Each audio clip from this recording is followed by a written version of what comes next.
हूँ तो उसमें आपको इनेबल करना पड़ेगा। इनेबल है सर। इसमें लिख के आ रहा है host disabled participant screen sharing.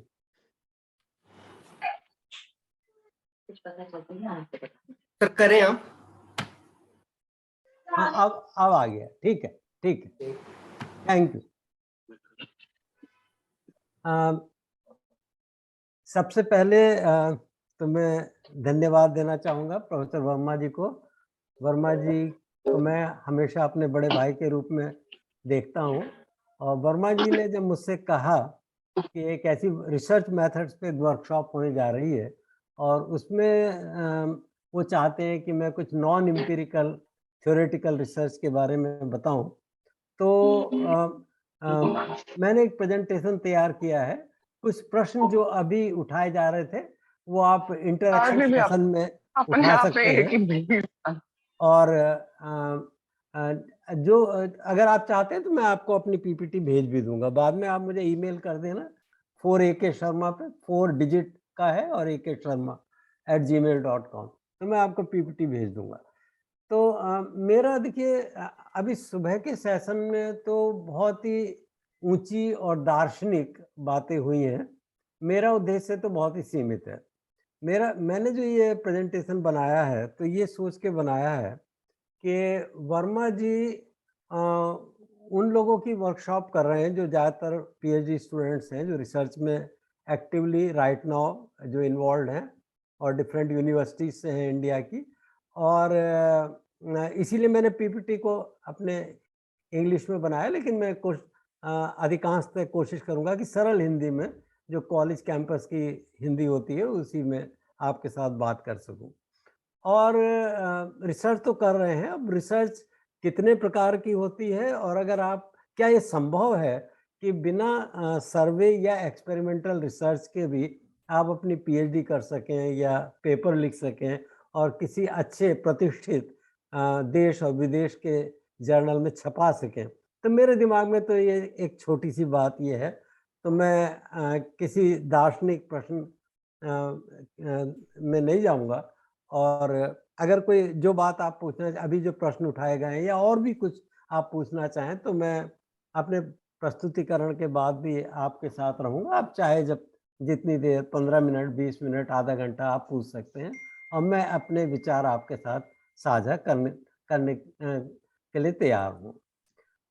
इस प्रेजेंटेशन में मैंने इस तरह से इसको ऑर्गेनाइज किया: typology of research in social sciences, nature of empirical research, limitations of empirical research, need for theoretical research, methodology of theoretical research, some illustrations and conclusion, and then this presentation can be followed by an interaction session.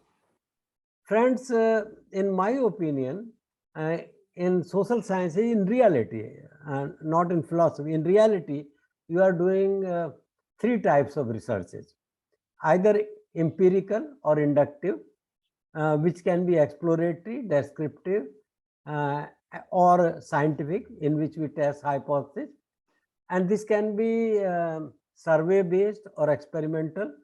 It's not that all empirical researches are based on surveys. You can do experimental, you can do analytical research, you can build mathematical models, you can do simulation study, many things can be done.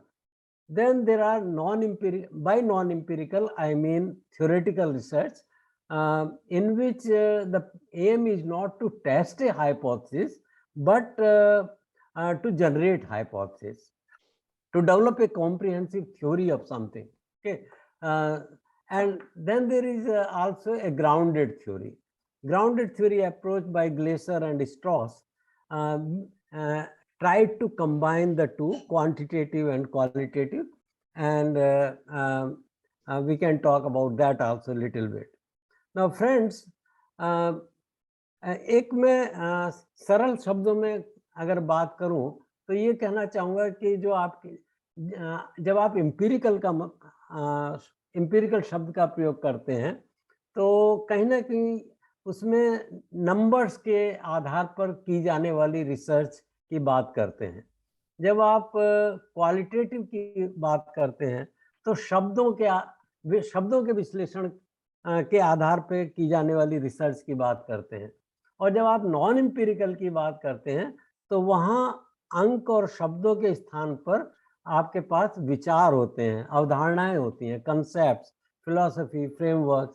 तो ये एक बड़ा difference है ना। पहली बात तो ये कि जैसा अभी ये चर्चा हो भी रही थी कि फैक्ट्स तो फैक्ट्स हैं, यस फैक्ट्स आर फैक्ट्स।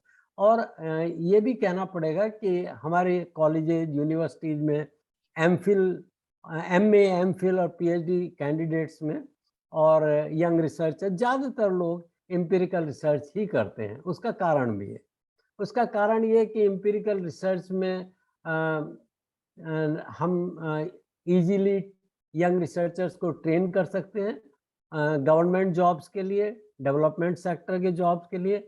वहाँ आपकी थ्योरेटिकल रिसर्च उतनी नहीं चल पाती। अब गवर्नमेंट को अगर जानना है कि भारत में जन्म दर में क्या हो रहा है, मृत्यु दर में क्या हो रहा है, कुपोषण की स्थिति क्या है, गरीबी रेखा के नीचे कितने लोग हैं, ये पॉलिसी के इम्पोर्टेंट क्वेश्चंस हैं। माइग्रेशन कितना है या किस जाति की कितनी संख्या वगैरह वगैरह। तो वो तो एम्पिरिकल से ही काम चलेगा। तो हम एम्पिरिकल रिसर्च की इम्पोर्टेंस को कम नहीं कर सकते और इसलिए ये ज़रूरी हो जाता है कि हमारे कॉलेज और यूनिवर्सिटी एम्पिरिकल रिसर्च करने और उसकी मेथोडोलॉजी के बारे में अपने विद्यार्थियों को ट्रेन करें। दूसरे पीएचडी रिसर्च में जब हम एम्पिरिकल वर्क करते हैं तो उसमें कम टाइम लगता है। आपने इस तरह से शायद नहीं सोचा होगा, लेकिन एम्पिरिकल रिसर्च में कम टाइम लगता है। हम एक प्रॉब्लम लेते हैं, हाइपोथेसिस बनाते हैं, क्वेश्चनेयर बनाते हैं। ज़्यादातर क्वेश्चनेयर हम दूसरे उपलब्ध क्वेश्चनेयर्स के आधार पर बनाते हैं या कोई एक्सपेरिमेंट डिजाइन करते हैं, डेटा कलेक्ट करते हैं और 3-4 साल का प्रोजेक्ट होता है और आपकी पीएचडी कंप्लीट हो जाती है। जबकि अगर आप सैद्धांतिक रिसर्च करेंगे या इवन क्वालिटेटिव रिसर्च करेंगे तो उसमें आप कह नहीं सकते कि कितना टाइम लगेगा। मेरा एक स्टूडेंट, उसने तो क्वालिटेटिव रिसर्च करने की कोशिश की झारखंड में नक्सलवाद पे, और 9-10 साल हो गए, अभी भी वो इतनी हिम्मत नहीं जुटा पा रहा। बहुत ही अच्छा काम किया है उसने, लेकिन वो हिम्मत नहीं जुटा पा रहा कि वो लिख के पीएचडी थीसिस के फॉर्म में जमा कर दे। दूसरी बात ये कि जो साइंटिफिक या एम्पिरिकल रिसर्च है, it conforms to norms and fashions in theory and research methodologies. और फैशन इतना स्ट्रॉन्ग एलिमेंट है रिसर्च में भी कि बहुत सारे लोग ये मानते हैं और सही मानते हैं कि अगर आपको सोशियोलॉजी के अच्छे जर्नल में विदेश में पेपर छपाना है तो उसमें लॉजिस्टिक रिग्रेशन लगाना ही पड़ेगा।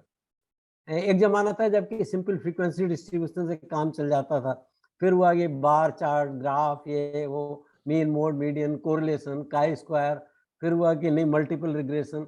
अभी तो काफी लोग सही मानते हैं कि जब तक आप लॉजिस्टिक रिग्रेशन नहीं लगाएंगे, स्ट्रक्चरल इक्वेशन मॉडल नहीं लगाएंगे, तो आपके पेपर को छपने में दिक्कत होगी।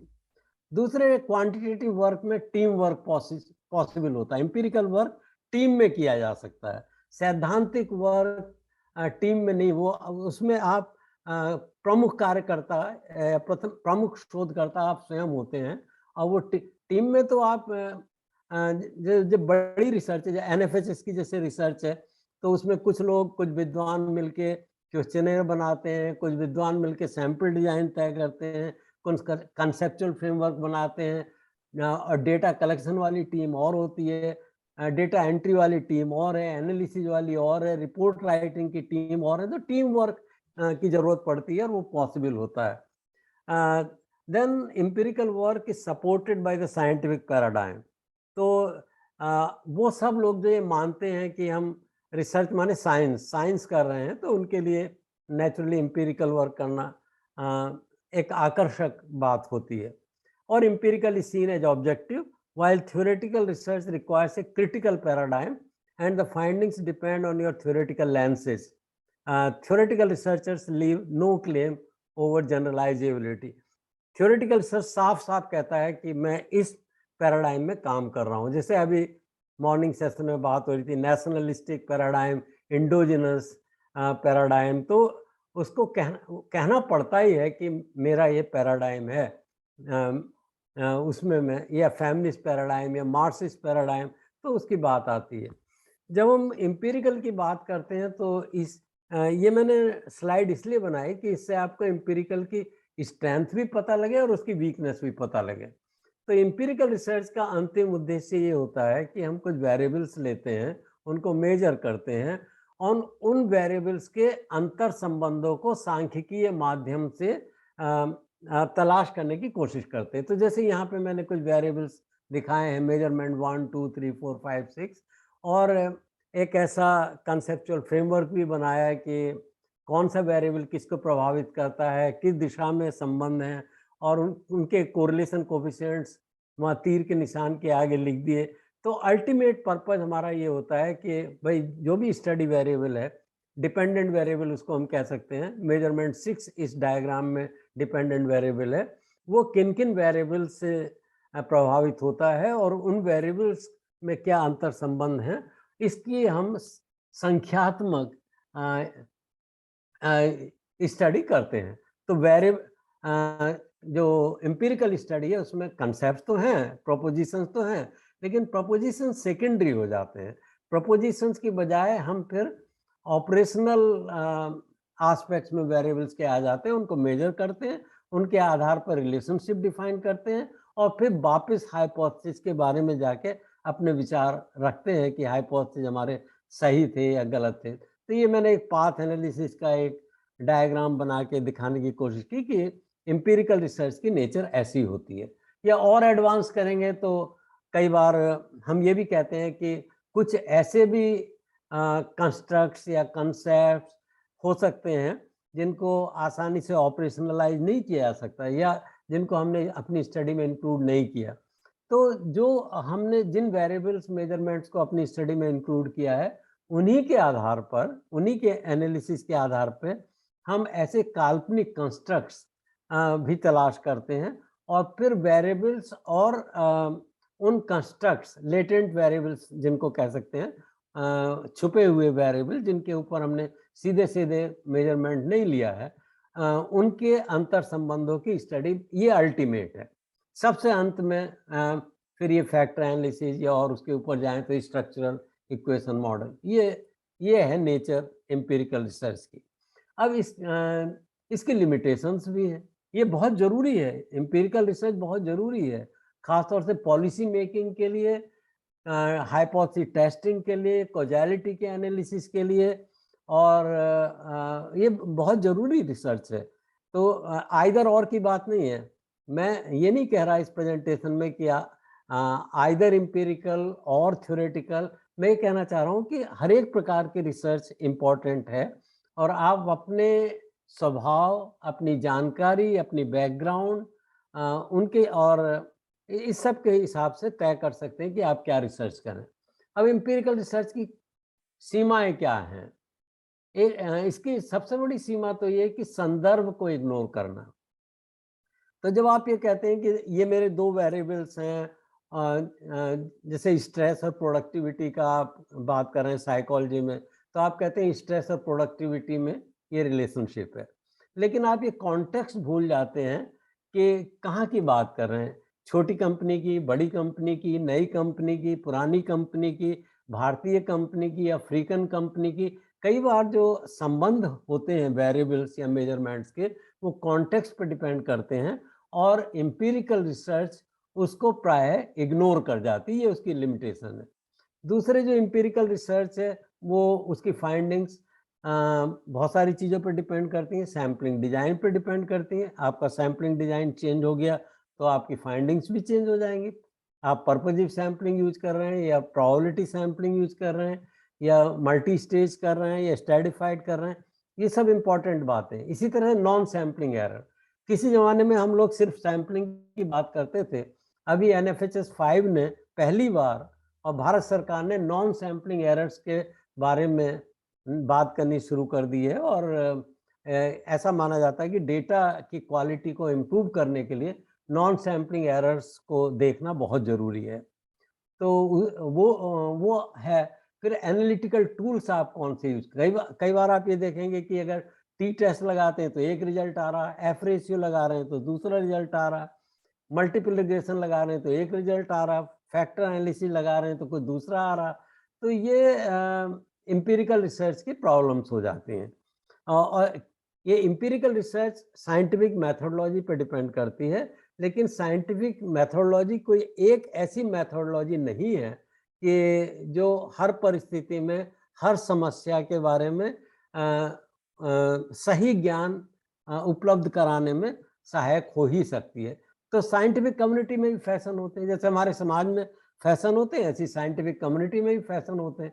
जैसे मैंने कहा कि आजकल लॉजिस्टिक रिग्रेशन लगाने का फैशन है, तो अगर आप लॉजिस्टिक रिग्रेशन लगा देंगे तो ठीक है। लेकिन उसकी भी उसके असम्पशंस क्या हैं, उसके रिजल्ट्स को इंटरप्रेट करने के लिए उसके असम्पशंस को देखना पड़ेगा, वेरिएबल्स की नेचर को देखना पड़ेगा, और किस तरह का कोवेरियंस मैट्रिक्स हमने यूज़ की, कोरिलेशन मैट्रिक्स यूज़ की, ये सारी बातें हैं। और एक और चीज़ जिससे एम्पिरिकल रिसर्च की आलोचना अक्सर की जाती है क्वालिटेटिव वाले लोगों द्वारा या थ्योरेटिकल वाले लोगों द्वारा, कि एम्पिरिकल रिसर्च से हमें कुछ नया नहीं मिलता। जैसे उदाहरण के तौर पे मैं आपको बताऊं कि अभी हाल फिलहाल के दिनों में, पिछले 1-2 सालों में जो मुझे पीएचडी थीसिस पढ़ने को मिली, जो जचने के लिए आई थी, या जो रिसर्च जर्नल से जो आर्टिकल्स रिव्यू होने के लिए आए थे, वो इस तरह की स्टडीज पे हैं। Panchayati Raj system leads to empowerment of the एससीज। इस आजकल पता नहीं क्यों हमारे उत्तर प्रदेश की यूनिवर्सिटीज में तो ये बहुत ही कॉमन हो गया, पंचायती राज, शेड्यूल कास्ट और वीमेन, ये स्टडी करना एम्पिरिकल। लेकिन पंचायती राज से एम्पावरमेंट ही तो होगा, और क्या होगा? डिसएम्पावरमेंट थोड़ी होगा। जेंडर इन आईटी इंडस्ट्री, इस पे बहुत काम, जेंडर पे बहुत काम हो रहा है, और जबकि पहले से पता है कि रिजल्ट क्या निकलेगा। रिजल्ट यही निकलेगा कि वीमेन के खिलाफ कुछ भेदभाव हैं, और चाहे वो कितने भी अ, अच्छे एफर्ट्स इंडस्ट्री में, आईटी सेक्टर में, यूनिवर्सिटीज में कहीं भी किए जा रहे हो, सर्विस सेक्टर में, फॉर्मल, एग्रीकल्चर, जेंडर डिफरेंसेस हैं। और वो तो एम्पिरिकल रिसर्च करके आप वही पता लगा पाते हैं जो कि ऑलरेडी है, और जो जिसके बारे में कोई डाउट नहीं है। रिवार्ड्स एंड मोटिवेशन, रिवार्ड्स अच्छे होंगे तो वर्कर मोटिवेटेड फील करेगा, डिमोटिवेट क्यों करेगा? लेकिन हो रही है इस पर रिसर्च। माइग्रेंट है वल्नरेबल, माइग्रेंट्स जो है ज़्यादा वल्नरेबल है नॉन माइग्रेंट से, और क्या होगा? इफेक्टिवनेस ऑफ ऑथेंटिक साइकोलॉजी में जो लीडरशिप की बात करते हैं, ऑथेंटिक लीडरशिप, कि ऑथेंटिक लीडरशिप इज इफेक्टिव। तो ऑथेंटिक लीडरशिप को आपने डिफाइन ही ऐसे कर रखा है कि वो इफेक्टिव होगी, और क्या होगी? डेटा कलेक्ट करने की क्या जरूरत है उस पर? Knowledge of HIV and risk behaviour, बहुत सारी स्टडीज इस पर अभी भी हो रही हैं कि अगर रिप्रोडक्टिव एजेज में या यूथ को एचआईवी की कॉम्प्रिहेंसिव नॉलेज होगी, तो वो रिस्क बिहेवियर में मिनिमम उनका पार्टिसिपेशन होगा। Role of the elite in implementation of Mahatma Gandhi National Rural Employment Guarantee. और क्या होगा भाई? एलीट तो अपने स्वार्थ में काम करेगा, चाहे वो फॉर्मल एलीट हो, चाहे इनफॉर्मल एलीट हो। तो मनरेगा में वो अपने स्वार्थ को देखेगा। इसका मतलब मनरेगा के जो उद्देश्य हैं वो एडवर्सली प्रभावित होंगे ही होंगे, चाहे आप स्टडी करो या ना करो। Food diversity and mall nutrition, अभी मैंने एक बहुत अच्छा पेपर रिव्यू किया था, बहुत अच्छा पेपर था मैथोडोलॉजिकल पॉइंट ऑफ व्यू से, और डेटा भी बहुत अच्छा, कई नेशनल लेवल सर्वेज का डेटा उन्होंने यूज किया था। और इशू ये था कि क्या फूड डाइवर्सिटी से माल न्यूट्रिशन कम होता है? तो वो तो कम हो गई, आप लॉजिस्टिक लगाएं या ना लगाएं, फूड डाइवर्सिटी होगी तो माल न्यूट्रिशन कम होगा। कास्ट एंड डोमेस्टिक वायलेंस, भाई कास्ट में जब सोशियो इकोनॉमिक डिफरेंसेस हैं, तो पढ़ाई लिखाई का डिफरेंस है, इनकम का डिफरेंस है, स्पॉज की एजुकेशन का डिफरेंस है, हर तरह के डिफरेंस है, तो कास्ट और डोमेस्टिक वायलेंस में रिलेशनशिप मिलेगी। तो इसमें इंपीरिकल स्टडी की क्या जरूरत है? लेकिन यही है जो स्टडीज हम लोग पीएचडी लेवल पे कर रहे हैं, करा रहे हैं। और ऐसी अभी एक जो मैंने पिछले हफ्ते एक पीएचडी थीसिस एग्जामिन की थी, वो मैनेजमेंट से थी कि अगर कोई आईएसओ सर्टिफिकेट लेगा तो उससे क्वालिटी इंप्रूवमेंट होगी और उसके वर्कर्स भी मोटिवेटेड फील करेंगे। मेरा कहने का मतलब ये कि आप एम्पिरिकल रिसर्च करिए, हाइपोथेसिस टेस्टिंग करिए, लेकिन हाइपोथेसिस ऐसे तो हो कि जो एक्सेप्ट भी हो सके, जो रिजेक्ट भी हो सके। अब ये कोई वजह होनी चाहिए कि अगर आईएसओ सर्टिफिकेशन के लिए आप जा रहे हैं, तो क्वालिटी डिटीरियोरेट होगी। अगर ऐसा कोई कारण नहीं है मानने का, तो फिर आप रिसर्च कर क्यों रहे हैं? पंचायती राज सिस्टम से वीमेन का एम्पावरमेंट होगा ही ना। जब हमें पता है कि होगा ही, तो फिर उस पे एम्पिरिकल रिसर्च करने की क्या ज़रूरत है? अ अ, बल्कि एम्पिरिकल रिसर्चेज़ करते कराते एक लंबी अवधि तक मैं थोड़ा-सा सिनिकल भी हो गया और मुझे लगता है कि due to limited time and other resources, lack of research environment and lack of training in universities, only poor quality empirical research gets produced. empirical research भी अच्छी हो सकती है, क्यों नहीं हो सकती? अच्छी रिसर्च empirical ही है, लेकिन वो हो नहीं रही क्योंकि ना तो ट्रेनिंग नहीं है, शिक्षकों की भी ट्रेनिंग नहीं है, विद्यार्थियों की भी ट्रेनिंग नहीं है, वो साधन भी नहीं है, संसाधन भी नहीं है उनके पास। और जानकारी नहीं है जैसे ये इंटरनेट के रिसोर्सेज अवेलेबल नहीं है तो अभी तक यही हालत थी कि यूनिवर्सिटीज में जो पुराने 2-4 स्टूडेंट्स की थीसिस उठाई और उनसे मिलता-जुलता काम करके जमा कर दिया। क्योंकि इंटरनेशनल जर्नल्स अवेलेबल नहीं है, अंग्रेजी हमको आती नहीं है, इंग्लिश के जर्नल अगर अवेलेबल भी हो तो पढ़ नहीं सकते, समझ नहीं सकते। और अभी जो डेवलपमेंट सेक्टर में हमारे विद्यार्थी काम कर रहे हैं और जानने वाले हैं, वो कहते हैं सर हालत बहुत खराब है। यही नहीं कि यूनिवर्सिटीज़ में पुअर क्वालिटी रिसर्च हो रही, जहाँ पे एक्चुअली सर्विस और ऑपरेशनल वर्क हो रहा है डेवलपमेंट सेक्टर में, गवर्नमेंट सेक्टर में जो कंसल्टेंसी वर्क है, मार्केट रिसर्च है और प्रोग्राम इवैल्यूएशन है, प्रोग्राम इम्प्रूवमेंट के रिसर्च हैं, वहाँ पे क्वालिटी एक बड़ा इशू बन है। अ, और सबसे बड़ा क्या देखा है और उसका एक कारण ये है कि 2 चीज़ें जिन पे सबसे ज़्यादा ध्यान दी जा रही है वो ये है कि समय से प्रोडक्ट की डिलीवरी हो जाए। अगर उत्तर प्रदेश सरकार चाहती है कि आप ये हमें रिसर्च करके बताएँ कि कितने लोगों में कोरोना की इम्यूनिटी डेवलप हो गई है, तो वो कहेंगे कि आपको 3 महीने का टाइम दिया जाता है और इतने लाख रुपए दिए जाते हैं। तो इस जल्दबाजी में ये जो ठेके की रिसर्च हो रही है एम्पिरिकल रिसर्च, चाहे वो यूनिवर्सिटी में हो कि 3 साल में पीएचडी कर लो या ये सरकारी सेक्टर में भी यही हो रहा है। और शोकेसिंग का मतलब ये है कि यूनिवर्सिटी में तो नहीं हो पा रहा लेकिन जो मार्केट रिसर्च है, जो डेवलपमेंट सेक्टर है, वहाँ इतने बढ़िया कागज़ पे प्रिंट कराते हैं रिपोर्ट को कि आपको लगे कि जैसे किसी यूरोप की रिसर्च संस्था ने ये काम किया हो। तो showcasing has become more important then quality. अब जो थ्योरेटिकल रिसर्चर्स हैं वो क्या कर सकते हैं और उनकी स्ट्रेंथ क्या है? Theoretical researchers can look for comprehensive understanding of the subject. Empirical ये काम नहीं कर सकता। कॉम्प्रिहेंसिव अंडरस्टैंडिंग, होलिस्टिक, विभिन्न दिशाओं से या कुल मिला के या उस विभिन्न आयामों से किसी विषय का अध्ययन करना, ये केवल थ्योरेटिकली ही संभव है। क्रिटिक द एक्सटेंट लिटरेचर, जो लिटरेचर उपलब्ध है उसकी समालोचना करना, उसके प्रति आलोचनात्मक दृष्टिकोण रखना और जो इनकंसिस्टेंट रिजल्ट्स हैं डिफरेंट कॉन्टेक्स्ट में, डिफरेंट कंट्रीज में, डिफरेंट पॉइंट्स ऑफ टाइम पे उनका समन्वय कैसे संभव है, नए थीम्स रिसर्च के लेके आना और रिसर्च को एक नई दिशा देना, ये काम थ्योरेटिकल रिसर्च ही कर सकती है।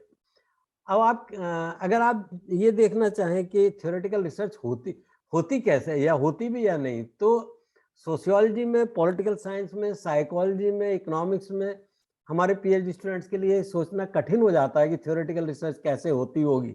लेकिन क्या हिस्ट्री में रिसर्च नहीं होती, आर्ट में नहीं होती, लैंग्वेजेज में होती है, लिंग्विस्टिक्स में होती है, लिटरेचर में होती है, वो थ्योरेटिकल रिसर्च ही तो है।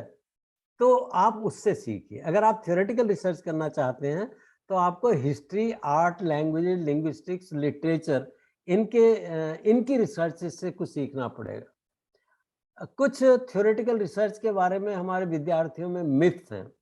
एक तो ये कि more maturity is required and is usually done later in life, कि थ्योरेटिकल रिसर्च बुढ़ापे में की जा सकती है, अभी नहीं।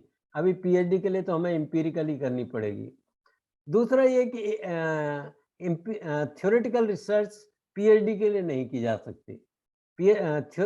पीएचडी के लिए तो कोई सर्वे रिसर्च, एक्सपेरिमेंटल रिसर्च, कुछ बिहेवियरल टाइप की रिसर्च करनी पड़ेगी, आंकड़े इकट्ठे करने पड़ेंगे और एनालाइज करना पड़ेगा, टी टेस्ट, एफ टेस्ट लगाने पड़ेंगे और तब हमको पीएचडी मिलेगी।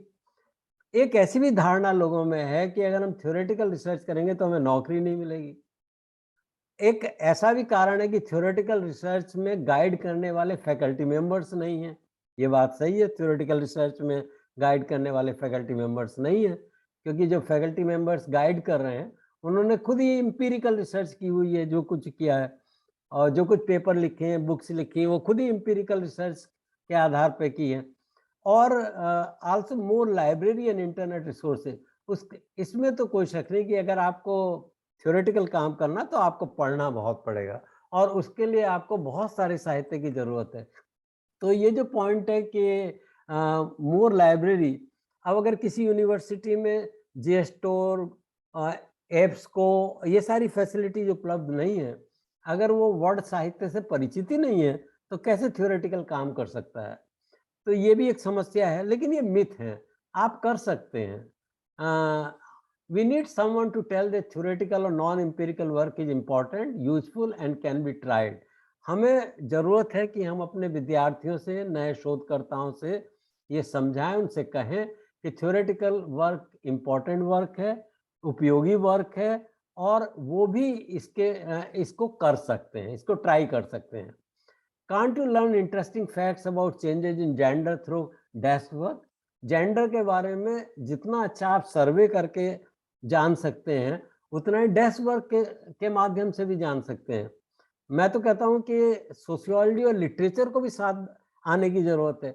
अगर आप 3 जनरेशन के हिंदी राइटर्स ले लें और उनको उनके 2-2, 3-3 नॉवेल्स पढ़ लें और देखें कि वीमेन का डेपिक्शन घर में, घर के बाहर कैसे हुआ है, तो उनके नॉवेल्स के आधार पे आप एक सोशियोलॉजी में अच्छी थीसिस लिख सकते हैं कि जेंडर के बारे में हमारे देश में या हमारे प्रांत में या नॉर्थ इंडिया में, हिंदी क्षेत्र में किस तरह के परिवर्तन आ रहे हैं। ऐसी ग्राउंडेड थ्योरी की बात है जो एम्पिरिकल और थ्योरेटिकल को कंबाइन करती है। और प्रारंभ तो इसका क्वालिटेटिव से हुआ था, लेकिन अब तो ग्राउंडेड थ्योरी की बहुत सारी शाखाएं और उपशाखाएं बन गई हैं। उनकी बहुत सारी उपशाखाएं नॉन एम्पिरिकल टाइप की हैं और उसका जो मूल सिद्धांत था ग्राउंडेड थ्योरी का, वो ये था कि एम्पिरिकल डेटा से हम शुरू करेंगे और एम्पिरिकल डेटा से फिर हम सिद्धांत या कंसेप्ट या अवधारणाएं विकसित करेंगे और उन अवधारणाओं के विकास के बाद हम फिर तय करेंगे कि किस तरह का डेटा कलेक्ट करना है। तो ये अवधारणा आंकड़े, अवधारणा आंकड़े, अवधारणा सांख्यिकी, ये श्रृंखला तब तक चलती रहती है जब तक कि हमें पूर्ण विश्वास नहीं हो जाए कि हमने किसी विषय के बारे में ठीक से ज्ञान प्राप्त कर लिया है और अब हम इस स्थिति में हैं कि वो लिख सकें और लोगों को समझा सकें। तो डेटा के साथ कांस्टेंट कंटिन्यूअस स्ट्रगल है। Now need for theoretical research, क्यों थ्योरेटिकल रिसर्च की जरूरत क्यों है? To identify gaps in knowledge. Empirical से ये नहीं पता लग सकता आपको। जैसे न्यूट्रिशन का टॉपिक है डेमोग्राफी में, तो न्यूट्रिशन के बारे में या फर्टिलिटी का है, तो आप अगर आप फर्टिलिटी रेट्स की स्टडी करेंगे तो वो करेंगे, मैरिटल फर्टिलिटी की करेंगे तो वो करेंगे, एजुकेशन एंड फर्टिलिटी की करेंगे तो वो करेंगे। लेकिन ये बात आपको लिटरेचर पढ़ के ही समझ में आ सकती है कि इंडिया के फर्टिलिटी रेट्स कुछ और कह रहे हैं, मैरिटल फर्टिलिटी रेट्स कुछ और कह रहे हैं। तो ये ऐसा गैप क्यों है? एक थ्योरेटिकल रिसर्च करके आप नए प्रश्न खड़े कर सकते हैं, सब्सटेंटिव भी, थ्योरेटिकल भी, और सभी एरियाज में, sociology, psychology, political science, organisation, behaviour, management, जिन थोड़े बहुत क्षेत्रों का मुझे पता है, तो मैं कह सकता हूं कि उनमें आप गैप्स आइडेंटिफाई कर सकते हैं और नए प्रश्न पूछ सकते हैं। आप नए इश्यूज उठा सकते हैं, नए हाइपोथेसिस बना सकते हैं, नए पैटर्न्स ढूंढ सकते हैं और नए डायमेंशंस अपनी समस्या के देख सकते हैं। Then to provide comprehensive understanding of the research issue, सर्वांगीण अध्ययन, holistic, multi dimensional, has the potential to synthesise findings. और थ्योरेटिकल रिसर्च की विशेषता ये है कि वो इनको संश्लिष्ट कर सकती है डिफरेंट अप्रोचेस से प्राप्त हुए परिणाम, डिफरेंट मेथड्स। मेथड माने किसी ने सैम्पलिंग की, किसी ने एक्सपेरिमेंटल किया, किसी ने ऑब्जर्वेशन, किसी ने केस स्टडी। आपने जब उन सारी स्टडीज के परिणामों को पढ़ा तो फिर आप उनकी फाइंडिंग्स को अच्छे से क्रिटिकली एग्जामिन करके सिंथेसाइज कर सकते हैं। पर्सपेक्टिव, डिफरेंट पर्सपेक्टिव्स कंबाइन कर सकते हैं। Functionalist, Marxist, critical, modern, post modern perspectives combine कर सकते हैं। कॉन्टेक्स्ट और जनरलाइजेशंस के ऊपर उठ के आप देख सकते हैं। And then to explore the different ways of looking at the social issues, for example to suggest that the same issue can be seen from different perspectives. तो वही समस्या विभिन्न दृष्टिकोणों से देखी जा सकती है और विभिन्न दृष्टिकोणों से देखने से अलग अलग परिणाम हमारे सामने आते हैं। आप उसी समस्या को, जैसे कि गरीबी की समस्या है, गरीबी की समस्या आप भारत सरकार की दृष्टि से देख सकते हैं, गरीबी की समस्या आप एकेडमिशियन की दृष्टि से देख सकते हैं, गरीबी की समस्या आप सिविल सोसाइटी या कम्युनिटी ऑर्गेनाइजेशंस की दृष्टि से देख सकते हैं, मैनेजमेंट की दृष्टि से देख सकते हैं। तो ये सब थ्योरेटिकल रिसर्च से हमें देखने को मिलता है ना। थ्योरेटिकल रिसर्च में स्टेप्स क्या होंगे? एक तो पहले तो ऑब्वियसली एक ब्रॉड एरिया ऑफ रिसर्च आप आइडेंटिफाई करेंगे, एक ब्रॉड एरिया लेके चलेंगे, फिर उसमें लिटरेचर पढ़ेंगे, साहित्य पढ़ेंगे उसमें। ये एक बहुत इम्पोर्टेंट काम है, बल्कि ये आत्मा है, थ्योरेटिकल रिसर्च की आत्मा है कि देखिए जब आप यूरोप का साहित्य पढ़ते हैं, डेरिडा को पढ़ते हैं, फूको को पढ़ते हैं, बोड्रिला को पढ़ते हैं, तो आपकी समझ में नहीं आता, अधिकांश तो समझ में नहीं आता। हम लोग छुपाते हैं, लेकिन सच्चाई है कि हिंदुस्तान में किसी सोशल साइंटिस्ट की समझ में फूको ठीक से नहीं आता। मोटी-मोटी बातें आ जाती हैं, लेकिन क्योंकि फूको जिनके साहित्य के आधार पर अपनी पुस्तकें लिख रहा है, अपने पेपर्स लिख रहा है, हमें वो उपलब्धि नहीं है। और उनकी भाषा भी हमको नहीं आती, हमें फ्रेंच और जर्मन भी नहीं आती। उनके इंग्लिश ट्रांसलेशन जब छप जाते हैं, और जितने छप जाते हैं वो उतने ही भारत में उपलब्ध हो पाते हैं। और कोई ओरिजिनल शब्द या कंसेप्ट था फ्रेंच का, फिर वो बाद में इंग्लिश में आया, फिर इंग्लिश से इंग्लिश में उसको किसी खास सेंस में अमेरिकन और ब्रिटिश लोगों ने इस्तेमाल किया। जब वो इंडिया में किताब छपी तो उन्हीं शब्दों के हम कुछ और अर्थ लगाते हैं। तो देखिए भाई, रीडिंग लिटरेचर तो एक बहुत, अगर आप बोड्रिला के पर्सपेक्टिव से कोई बात कह रहे हैं तो ये तो मान के चलिए कि आपको बोड्रिला के सभी प्रमुख ग्रंथों, उसके पेपर्स, एसेज का अध्ययन करना पड़ेगा। और वो अच्छे थ्योरेटिकल पेपर्स जो बोड्रिला पे लिखे गए हैं वो भी पढ़ने पड़ेंगे, तभी बात आगे बढ़ेगी। Then selecting a specific and focus topic, उसके बाद आप एक विशेष और फोकस केंद्रित करने वाला विषय का चुनाव करेंगे। तब फिर रिव्यू ऑफ लिटरेचर होगा, अब की बार ज़्यादा सिस्टमेटिक होगा। पहले तो जनरल रीडिंग हो गई कि हम बोड्रिला के पर्सपेक्टिव से कोई चीज़ देखना चाह रहे हैं, तो एक जनरल रीडिंग हो गई। अब हम बोड्रिला के पर्सपेक्टिव से मीडिया पे काम करना चाहते हैं, तो अब हम मीडिया के बारे में पढ़ना पड़ेगा। आइडेंटिफाइंग इनकंसिस्टेंसीज एंड गैप्स, और उस साहित्य में जो इनकंसिस्टेंसीज हैं और जो गैप्स हैं नॉलेज के, उनकी ओर पैनी निगाह रखनी पड़ेगी।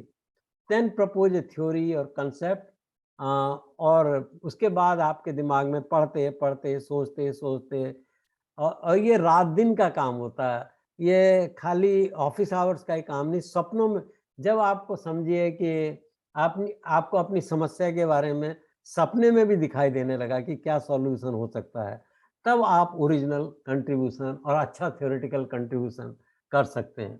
Then you propose a theory, concept and support, और एग्जिस्टिंग आर्गुमेंट्स और एग्जिस्टिंग एविडेंस के आधार पर, इंपिरिकल एविडेंस, उसके आधार पर अपनी बात को आप सपोर्ट करते हैं।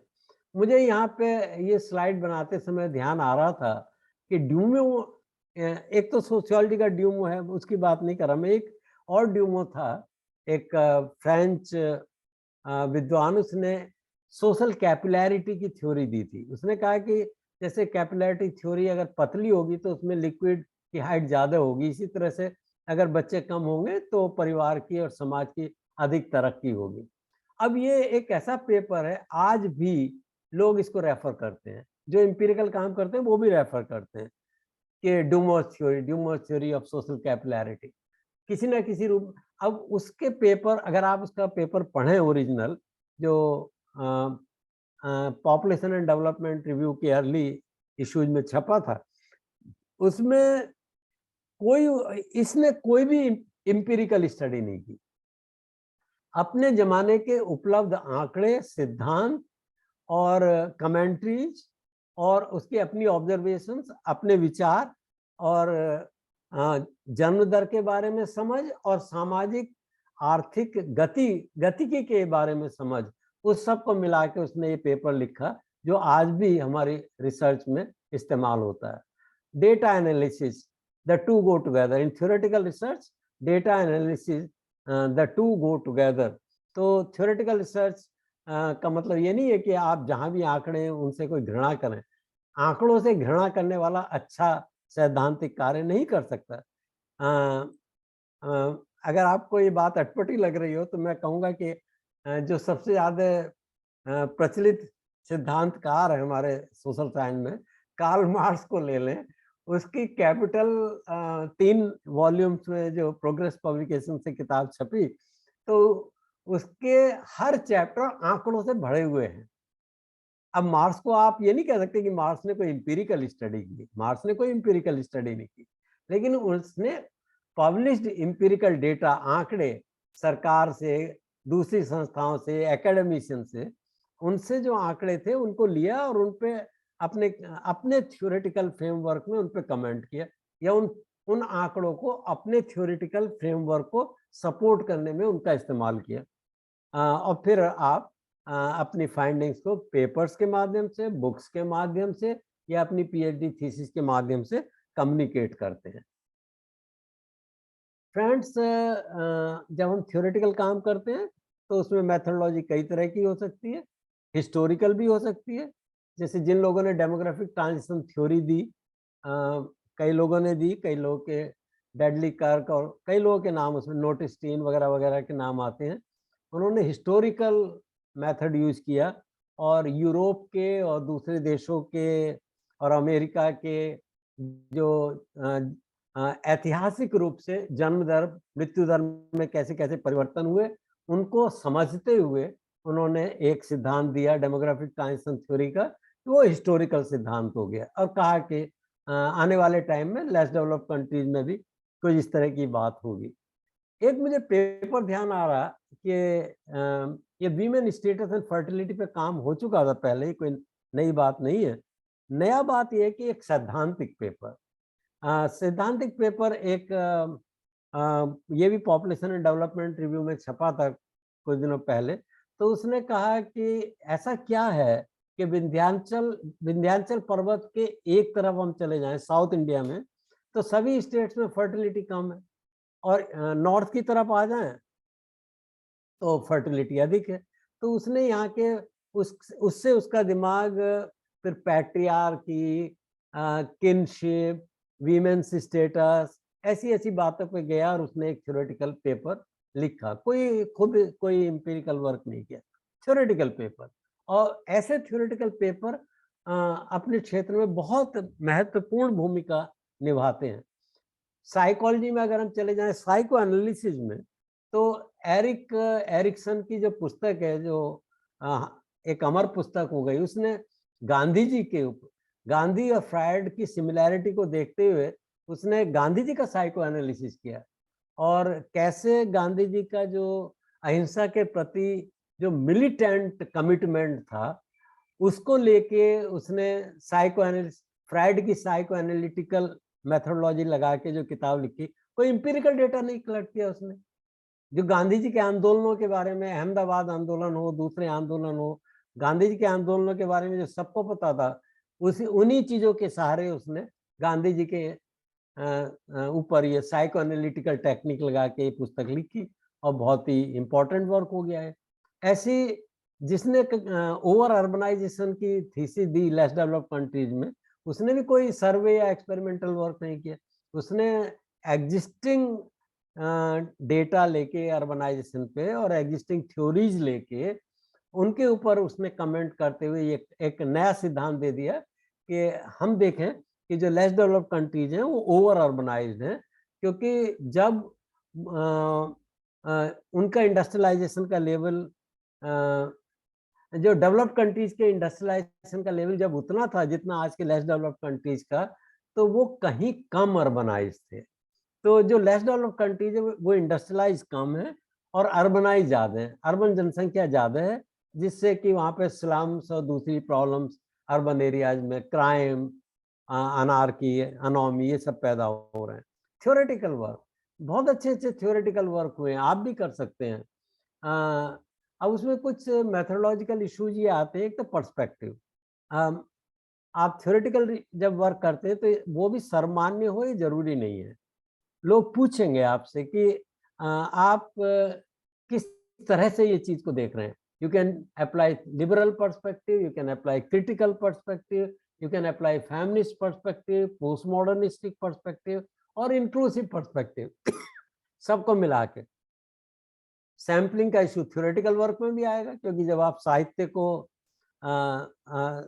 साहित्य को इकट्ठा करते हो, अगर आप जे स्टोर में जाके भी साहित्य को इकट्ठा करते हो, तो आपको बताना पड़ेगा कि हम एक अच्छी रिसर्च में आपको बताना पड़ेगा कि हमने जो साहित्य पढ़ा है वो इस साल से इस साल तक का है और ये कीवर्ड्स थे और इन इन डिसिप्लिन्स को हमने हाईलाइट किया था।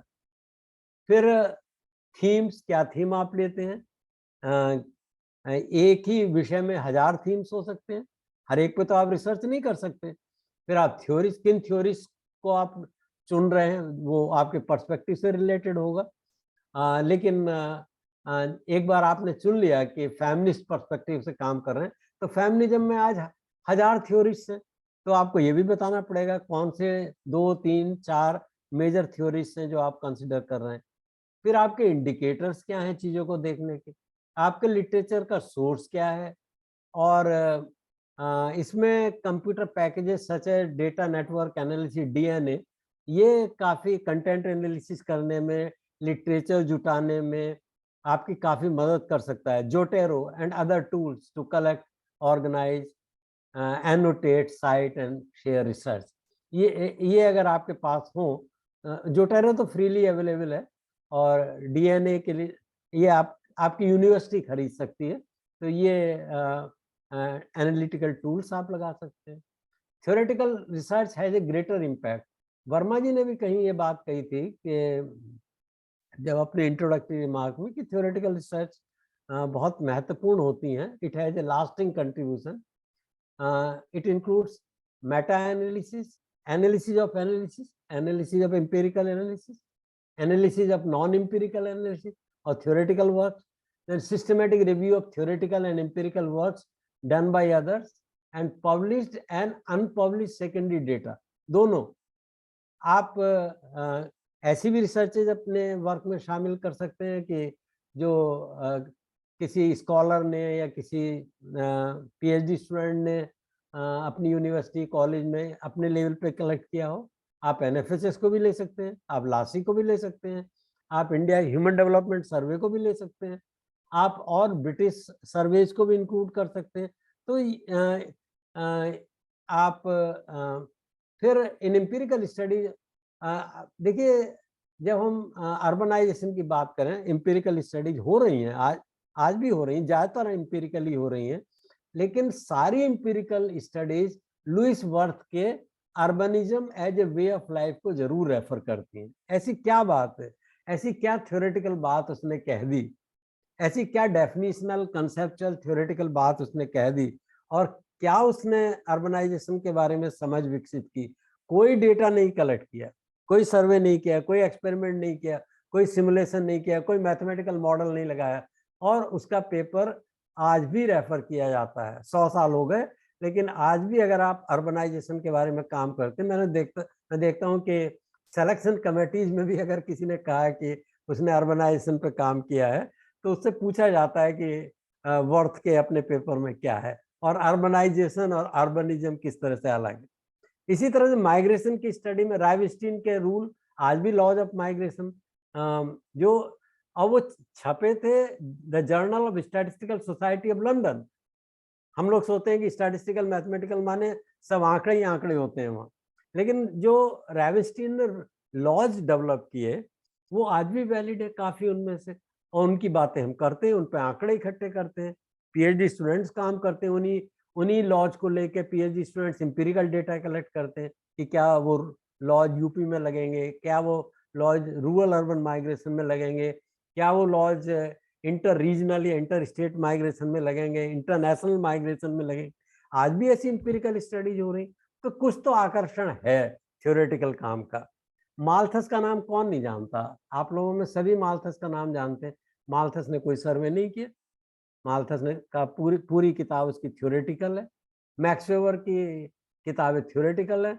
रेमंड एरो ने जिसने कहा कि मार्क्सवाद तो बुद्धिजीवियों की अफीम है, मार्क्स ने कहा था कि धर्म अफीम है, और फिर एरो ने कह दिया कि बुद्धिजीवियों की अफीम मार्क्सवाद है। डेरिडा का काम ले लो, फुको का, बोर्ड्यू का काम ले लो, इनमें सिर्फ मेरे जहां तक मेरी नॉलेज है सिर्फ बोर्ड्यू एक ऐसा व्यक्ति है जिसने एक एम्पिरिकल स्टडी भी की थी एजुकेशन की। वो मेरे पास किताब थी, और अच्छा उसने अपना थ्योरेटिकल फ्रेमवर्क लगा के एम्पिरिकल स्टडी की। अदरवाइज थ्योरेटिकली काम करते हैं।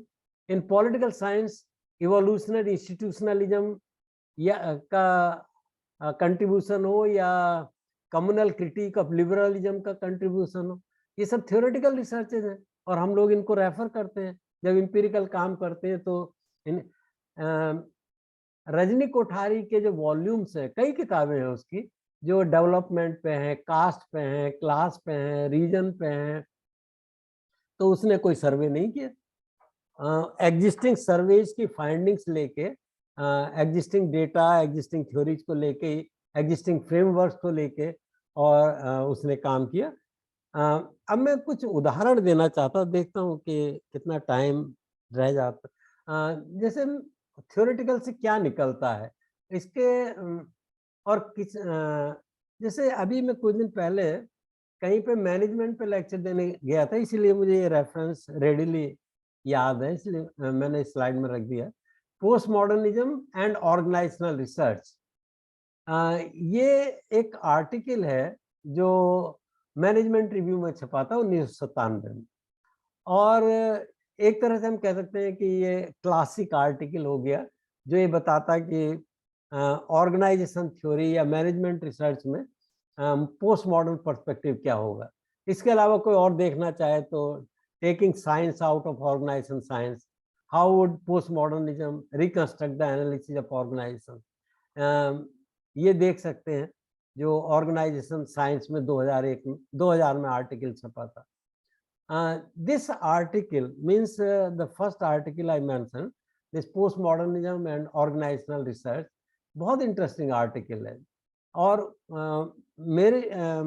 मेरी जानकारी में एक ऐसा इतना अच्छा आर्टिकल है जो आपको बताता है कि थ्योरेटिकल रिसर्च कैसे प्रॉब्लम सेलेक्ट करते हैं, क्या उसमें करते हैं, और क्या उसके परिणाम निकलते हैं, और उसके परिणाम भी उतने ही सुंदर, आकर्षक और उपयोगी होते हैं जितना कि एम्पिरिकल रिसर्च के, बल्कि कई बार ज़्यादा उपयोगी होते हैं, और लास्टिंग कंट्रीब्यूशन उनका हमेशा हमेशा के लिए बना रहने वाला शाश्वत योगदान ऐसे आर्टिकल करते हैं या बुक्स करती हैं। तो इसने एक they develop an inclusive version of post modernism. Post modernism के बहुत सारी थ्योरीज है, बहुत सारे कंसेप्ट हैं, बहुत सारे आइडियाज हैं। इन्होंने एक इंक्लूसिव वर्जन डेवलप किया, ये एक काम किया इस आर्टिकल में। Then this article uses an epistemology that combines skepticism toward meta narrative with a commitment to rigorous standards of inquiry in pursuit of radical challenges to accepted knowledge। दोनों चीजें, skepticism और commitment to rigorous standards। जो लोग empirical की बात करते हैं वो rigorous standards की बात करते हैं, जो कई बार नॉन एम्पिरिकल या थ्योरेटिकल बात करते हैं वो skepticism की को लेके चलते हैं। और इस आर्टिकल में उन्होंने दोनों को कंबाइन करने की कोशिश की, इसीलिए कहा गया कि वो इंक्लूसिव अप्रोच उनकी है। उसमें उन्होंने जो जब मैनेजमेंट पे लिटरेचर पढ़ना शुरू किया तो पोस्ट मॉडर्न कंसेप्ट को समझाने के लिए यह कितना उपयोगी है पोस्ट मॉडर्नाइजेशन, उसके लिए उन्होंने देखा कि कुछ इम्पोर्टेंट प्रॉब्लमेटिक्स हैं जिनके ऊपर पूरा पोस्ट मॉडर्न थ्योराइजेशन डिपेंड करता है। एक तो नॉर्मल साइंस, ये कहीं ना कहीं जो भी लोग नॉर्मल साइंस की बात करते हैं वो कून के पैराडाइम की बात, स्ट्रक्चर ऑफ साइंटिफिक रिवॉल्यूशन की बात करते हैं। फिर ट्रुथ का कंसेप्ट है, एपिस्टेमोलॉजिकल इशू आ जाता है कि ट्रुथ को जाना जा सकता नहीं जाना जा सकता, ऑन्टोलॉजी आ जाती है, ट्रुथ क्या है भी या नहीं है, representations, styles and generalizability. And to quote, they say कि we provide examples of postmodern approaches to classic data sets, local knowledge, eclectic sources, and the counterintuitive. Then again, this is in quote, the potential of postmodernism for revolutionizing organizational research. और जो लोग organisation research में काम करते हैं वो ज़्यादातर सोचते हैं ऑपरेशंस रिसर्च की बात सोचते हैं, एडवांस मैथमेटिक्स की बात करते हैं, क्यूइंग थ्योरी और पॉइसन डिस्ट्रीब्यूशन और ट्रांसपोर्ट और allocation problem, advance integral and differential calculus. उन्होंने कहा कि पोस्ट मॉडर्निज्म का क्या क्रांतिकारी योगदान ऑर्गेनाइजेशन रिसर्च में हो सकता है, हम इस पे काम कर रहे हैं। और वास्तव में बहुत इंपॉर्टेंट कंक्लूजन्स उन्होंने दिए। Focus on research and analysis, ये उन्होंने कहा कि पोस्ट मॉडर्नाइजेशन कैसे कंट्रीब्यूट करता है। अब ये थ्योरेटिकल चल रही बात सब। उन्होंने कहा कि पोस्ट मॉडर्नाइजेशन का सबसे बड़ा कंट्रीब्यूशन ये है कि जबकि अब तक जितने रिसर्चर्स काम करते थे वो ऑर्गेनाइजेशन और organization dynamics, organization structure, organization processes, leadership, motivation, इनकी स्टडी करते थे। लेकिन हम भाई जो स्टडी कर रहे हैं वो उनके एनालिसिस का जो तरीका है हम उस पर रिसर्च कर रहे हैं। This is what post modernism means. ये थ्योरेटिकल पॉइंट है। Post modernism for them means कि research on the way organizational issues were analyzed. They are not giving theories of organization. They are examining the theories of organization. Then this paper covers understanding postmodernism. ये उनके titles और सब titles से मैंने सोचा ऐसे का ऐसे ही उतार दूं, समझाने में मदद मिलेगी। The paper covers understanding post modernism, going beyond the skeptical versus affirmative dichotomy. Affirmative dichotomy तो ये हुआ कि मॉडर्न या पोस्ट मॉडर्न, ये कहते नहीं, going beyond quantitative qualitative, modern, post modern, theoretical, empirical, ये एंटोलॉजी, वो एंटोलॉजी, ये एपिस्टेमोलॉजी, वो एपिस्टेमोलॉजी, उनके बियॉन्ड सब कुछ कंबाइन करके। Incredulity toward meta narratives, learning from architecture. Then post modernism versus anti modernism, यहाँ पे मेरे ख्याल से ये उनका ओरिजिनल कंट्रीब्यूशन है कि post modernism is not anti modernism. तो एक मॉडर्निज्म तो एक चीज हो गई, एंटी मॉडर्निज्म क्या होगा और पोस्ट मॉडर्निज्म क्या होगा, इन दोनों चीजों को उन्होंने परिभाषित करने की कोशिश की। Then post modern epistemology, then 5 post modern problematics, वो जो अभी पिछली स्लाइड में भी थी, normal science, truth, representation, writing, generalizability. ये 5 की एक ऐसी धुरी है ये कि जिसके चारों तरफ आधुनिक सिद्धांतों का रथ घूमता है। तो उन्होंने इन 5 को अलग अलग लेके एग्जामिन किया। Then suggestions for post modern research, reviving classics, celebrating the local, mix and match और eclectic approach, and searching for paradox, presenting an inclusive version of post modernism. जो उनका एम भी था कि हम पोस्ट मॉडर्निज्म का एक इंक्लूसिव थ्योरी डेवलप करेंगे और ऑर्गेनाइजेशनल इश्यूज को उसकी लाइट में देखेंगे। अगर हम ऐसा करते हैं तो क्या मिलता है, ये इस रिसर्च का टारगेट था। और मैंने एक पूरा कोट वहाँ से ले लिया। ये कोट, ये लंबा कोट है, लेकिन ये बताता है कि जो थ्योरेटिकल रिसर्च है उनका भी कंक्लूजन होता है। ऐसा नहीं है कि वो खाली थ्योरेटिकल बातें ही करते, तो उनका भी एक कंक्लूजन होता है। तो जैसे ये जो कह रहे हैं कि दिस रिसर्च पोस्ट, एक दो लाइन पढ़ूं तो मैं, post modernism in its eclecticism stretches across disciplines in pursuit of the interesting at the expense of the obvious। फिर कुछ पोस्ट मॉडर्निस्ट के नाम लिए, वो क्या कर रहे हैं, वो social affiliation, emotional state, cognitive dissonance, इन सब को लेके चलते हैं। और इन्होंने किन, ये पोस्ट मॉडर्निस्ट ने किस किस फील्ड में एम्पिरिकल काम किया, ओबेसिटी में काम किया, स्मोकिंग में किया, और random walk theory of stock market. तो ये एम्पिरिकल वर्क थे। उन एम्पिरिकल वर्क्स को इन्होंने पोस्ट मॉडर्निज्म का अपना इंक्लूसिव पर्सपेक्टिव लेके उसके उसकी छलनी में छाना, ये इनका कंट्रीब्यूशन है। Organizational studies lying at the crossroad of many disciplines offers many opportunities for activist postmodern research. The postmodern agenda is to avoid paradigmatic narrowness। अब कौन हम में से ऐसा होगा जो कहेगा कि नहीं, नैरोनेस अच्छी बात है। तो इन्होंने इंक्लूसिव पोस्ट मॉडर्नाइजेशन की बात करके ये कहा कि हम पैराडिग्मेटिक नैरोनेस के अगेंस्ट काम कर रहे हैं। ऑब्वियस हाइपोथेसिस, इनकी एग्जाम्पल मैंने पहले दी थी कि मनरेगा और women empowerment, self help groups and women empowerment, ये ऑब्वियस हाइपोथेसिस हैं। And contextless empiricism while borrowing freely from the available repertoire of methods and research styles in rigorous challenges to conventional wisdom। ऐसी एक और paper मैं अब सोचता हूँ कि इसके बारे में मैं डिटेल में बात ना करूँ और कुछ टाइम दूं जिससे कि आप अपने प्रश्न पूछ सकें। तो ये एक पेपर था, मैंने सोचा कि ये भी एक थ्योरेटिकल पेपर है जो एनुअल रिव्यू ऑफ सोशियोलॉजी में छपा था 2015 में, और इसका टाइटल है new directions for the sociology of development.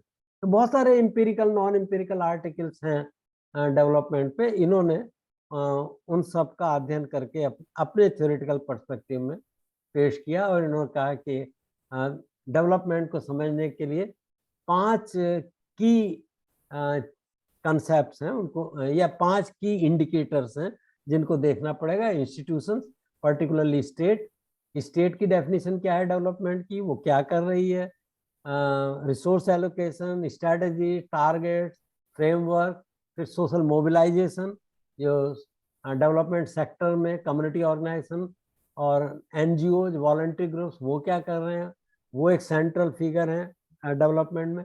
Culture एक इम्पॉर्टेंट फैक्टर है, inequalities in society, and then evaluation। So they conclude that there is a need to explore should development practitioners aim to reform states, open markets, strength। ये बड़ा powerful conclusion है। Only theoretical studies can come up with such conclusion that should development practitioner, जो empirical studies है वो तो सिर्फ ये बताती है हमको कि अगर वो एक चीज लेंगे न्यूट्रिशन, तो वो कहेंगे उत्तर प्रदेश में न्यूट्रिशन की हालत ये है, और डिस्ट्रिक्ट वाइज वेरिएशन ये हैं, और कास्ट वाइज ये हैं, और यहाँ पे कंसंट्रेट करने की जरूरत है। लेकिन ये थ्योरेटिकल वर्क करके कह रहे हैं कि should development practitioners aim to reform states. कहाँ ध्यान दें, किसको रिफॉर्म करने की जरूरत है, स्टेट को, ओपन मार्केट को, strengthen civil society, build infrastructure, reduce inequality, और सम कॉम्बिनेशन देयरऑफ। इन सब का एक सम्मिलित एक मिश्रण की आवश्यकता है डेवलपमेंट को परसू करने के लिए। ऐसी होलिस्टिक सर्वांगीण बात थ्योरेटिकल रिसर्च में ही हो सकती है। ये एक लॉन्ग कोट उस आर्टिकल से है जिसको मैं स्किप कर रहा हूँ। अब एक दो चीजें हैं जो मैं अपने पीएचडी स्टूडेंट से कहना चाहूंगा कि देखो भाई, लैंग्वेज बहुत अच्छी हो, लैंग्वेज पे अधिकार होना चाहिए। बहुत मेरे सामने जोक्स हैं, मेरे अनुभव हैं बड़े अजीब अजीब। एक बार मैंने एक विश्वविद्यालय में एक पीएचडी वाइवा लेते हुए एक लड़की से कहा कि भाई तुम्हारी हिंदी अच्छी है जो तुम बोल रही हो, तो तुमने हिंदी में क्यों नहीं थीसिस लिख ली, क्या जरूरत पड़ी थी इंग्लिश में थीसिस लिखने की जब तुम्हें अंग्रेजी नहीं आती।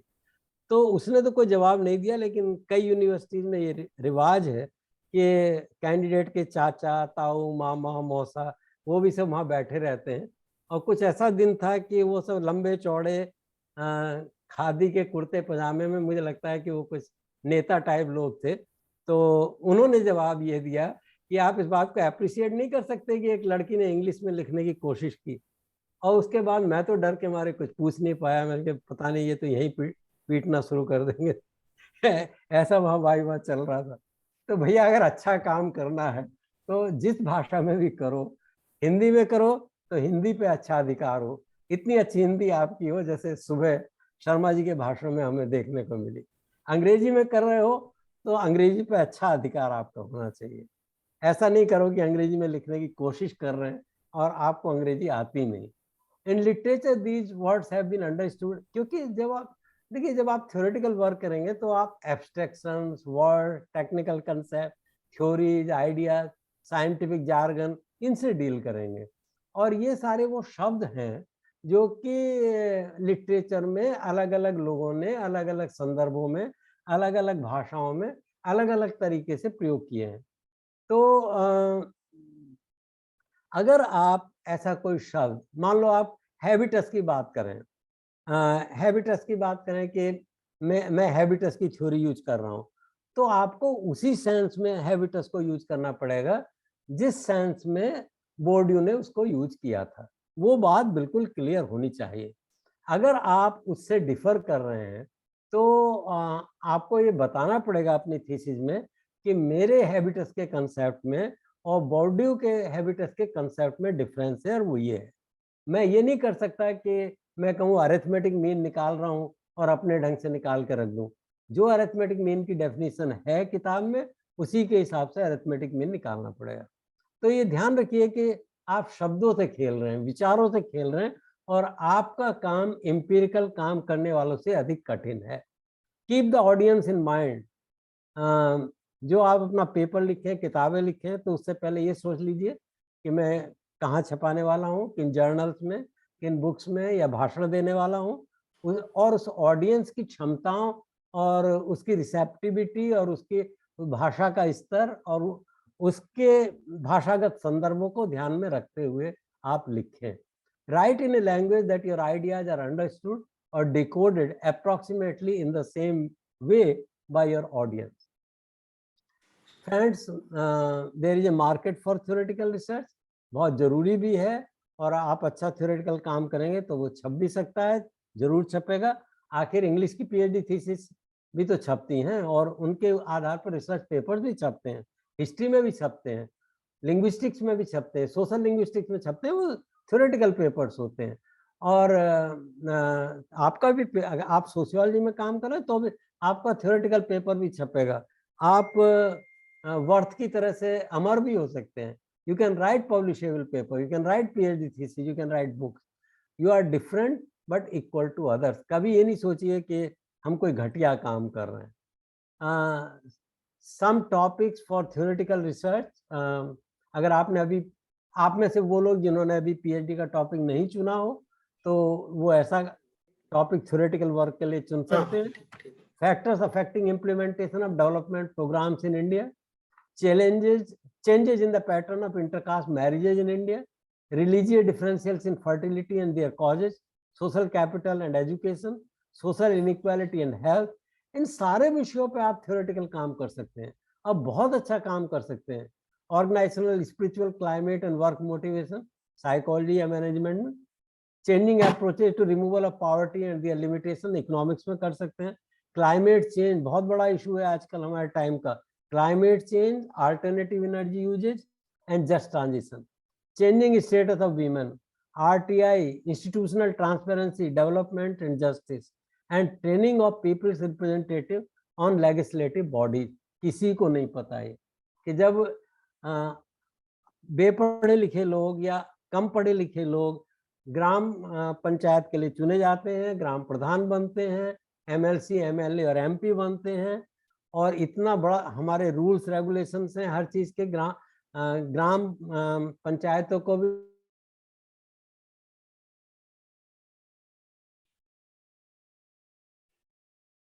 ताकि वो अपना कार्य सुचारू रूप से कर सकें, ब्यूरोक्रेसी के जाल में ना फंसे और जेल जाने से बचें। तो बहुत थ्योरेटिकल काम कर सकते हैं आप। You can do a good theoretical research at each stage in your career, चाहे आप पीएचडी स्टूडेंट हो, चाहे आप लेक्चरर हो, असिस्टेंट प्रोफेसर हो, एसोसिएट हो, चाहे आप प्रोफेसर हो चुके हो, हर स्तर पे अच्छा काम किया जा सकता है। Right your thesis, PhD thesis लिख सकते हैं, पेपर्स लिख सकते हैं। You may use one theoretical lens. आप कह सकते हैं, आप शुरू में ही कह दीजिए कि मैं फेमिनिस्ट लेंस से ये काम कर रहा हूँ या इंटरसेक्शनैलिटी के फ्रेमवर्क में ये काम कर रहा हूँ, आप बता दीजिए। या मैंने वर्थ का अर्बनिज्म का फ्रेमवर्क लिया है, राविनस्टीन के लॉज ऑफ माइग्रेशन लिए हैं, या जो भी कि एवरेट ली की होलिस्टिक थ्योरी का मैं यूज कर रहा हूँ। जो भी आप कहना चाहें वो एक खास लेंस से आप या पोस्ट मॉडर्न पर्सपेक्टिव से आप काम कर सकते हैं। Suggest a few problems for, एक अच्छी थ्योरेटिकल रिसर्च के बाद उसकी समाप्ति पे कुछ अच्छी एम्पिरिकल रिसर्च के टॉपिक्स निकल के आने चाहिए। देखिए, मैं कहीं भी मैंने किसी भी स्लाइड में थ्योरेटिकल और एम्पिरिकल को एक दूसरे के दुश्मन के रूप में नहीं देखा। मैंने यही इनके समन्वय की आवश्यकता है। बिना एम्पिरिकल के थ्योरेटिकल नहीं हो सकती, बिना थ्योरेटिकल के अच्छा एम्पिरिकल काम नहीं हो सकता। इमेजिन करो अगर कार्ल मार्क्स को एम्पिरिकल डेटा उपलब्ध ना होता तो क्या वो कैपिटल जैसी किताब लिख सकता था? नहीं लिख सकता। माल्थस को अगर डेटा उपलब्ध नहीं होता यूके का, दूसरे कंट्रीज का, डेवलप कंट्रीज का, लेस डेवलप कंट्रीज का, और तो वो नहीं कर सकता था एक अच्छा थ्योरेटिकल काम। मैक्स वेबर नहीं कर सकता था एक अच्छा थ्योरेटिकल काम बिना ऑब्जर्वेशंस के। और यहाँ तक कि ये जो बोर्ड्यू और बोड्रिला और ये सब लोग भी हैं, फूको वगैरह, ये भी आंखें इनकी खुली है, समाज को देख रहे हैं। समाज को देख रहे हैं मतलब एम्पिरिकल डेटा, भले ही खुद उन्होंने सर्वे ना कंडक्ट किया हो, लेकिन वो देख रहे हैं, पढ़ रहे हैं। वो स्पोर्ट्स को देख रहे हैं, वो फिल्म्स को देख रहे हैं, वो राजनीति को देख रहे हैं। दुर्भाग्य से हमारे देश में जो समाज वैज्ञानिक है वो बड़े लिमिटेड काम करते रहते हैं और उन्हें इसके बाहर राजनीति की दुनिया में क्या हो रहा है, स्पोर्ट्स में क्या हो रहा है, फिल्म्स में क्या हो रहा है, साहित्य में क्या हो रहा है, इसका पता नहीं होता। अच्छा काम करने के लिए सोशल साइंस में आपको इन सब का पता रखना पड़ेगा। इन सब का पता था तभी बोर्ड्यू बोर्ड्यू हो पाया और बोद्रिला बोद्रिला हो पाया। You are a researcher and committed to knowledge generation and also the epistemologist to produce it. आप दोनों के लिए उत्तरदायी हैं, नॉलेज, नई नॉलेज पैदा करने के लिए भी और नॉलेज कैसे पैदा की जाए, नॉलेज दोनों के लिए आप जिम्मेदार हैं। तो वो काम आप थ्योरेटिकल रिसर्च के माध्यम से कर सकते हैं। You can break down disciplinary boundaries and give voice to those not represented in the dominant discourses. इतना कर सकते हैं आप। कोई आपको टैग लगाने की जरूरत नहीं है कि आप सोशियोलॉजिस्ट हैं, इकोनॉमिस्ट। ठीक है, पीएचडी के लेवल पे या जॉब ढूंढते समय तो आपसे पूछा जाएगा बीए किस में है, एमए किस में है, पीएचडी प्रॉब्लम क्या है। लेकिन उसके बाद जब आप इस्टेब्लिश हो गए तो डिसिप्लिनरी अच्छा काम करने के लिए आपको डिसिप्लिनरी बाउंड्रीज के बाहर जाना पड़ेगा। आप ऐसा नहीं कर सकते कि अगर आप इकोनॉमिस्ट हैं तो आप खाली इकोनॉमिक्स ऑफ पॉवर्टी के आर्टिकल ही पढ़ेंगे। आपको सोशियोलॉजी ऑफ पॉवर्टी भी पढ़ना पड़ेगा, आपको फंक्शनल पर्सपेक्टिव भी पढ़ना पड़ेगा। तभी आप पॉवर्टी के कॉन्ट्राडिक्शंस को, मार्क्सिस्ट पर्सपेक्टिव पढ़ना पड़ेगा, तभी आप उसके कॉन्ट्राडिक्शंस को ठीक से देख पाएंगे। In pursuit of revolutionary challenges to conventional wisdom, you can mix and match various perspectives और research styles for aesthetic effect और in order to contrast with tradition. Thank you very much. मैंने थोड़ा, मुझे मालूम है कि मैं जल्दी जल्दी बोल गया, लेकिन मैंने सोचा कि जो मेन पॉइंट्स हैं वो मैं आपके सामने रख दूं और उसके बाद फिर हम लोग इंटरेक्टिव सेशन रखेंगे। एक वाक्य मैं दोहराना चाहता हूं, वो ये कि जबकि एम्पिरिकल रिसर्चर अंकों के माध्यम से काम करते हैं और उनमें भी क्वालिटेटिव रिसर्चर शब्दों के माध्यम से काम करते हैं। अगर आप अच्छे थ्योरेटिकल रिसर्चर होना चाहते हैं तो आप अवधारणाओं के माध्यम से काम करते हैं। ये दिमाग में रखिएगा और आप आप में से कोई ना कोई बहुत अच्छा काम करे, ऐसा मुझे विश्वास है और मेरी शुभकामना। बहुत धन्यवाद सर। मुझे लगता है कि सुबह के सेशन में जिस तरह से हम लोग फिलॉसफी में पूरी तरह से गोते लगा रहे थे, उसके बाद ये सेकंड सेशन हम लोगों के लिए बहुत ही उपयोगी रहा है। और निश्चित रूप से एक पूरे प्रेजेंटेशन में आपने ये साबित किया कि दोनों के बीच कोई द्वंद्व नहीं है। थियोरेटिकल रिसर्च हो या फिर एम्पिरिकल रिसर्च हो, हम दोनों को एक दूसरे के एनिमी के रूप में या दुश्मन के रूप में खड़ा नहीं कर सकते। ज्ञान की दो विधाएं हैं और दोनों विधाओं में दोनों की अपनी अपनी सीमाएं हैं, दोनों की अपनी अपनी पहुंच है।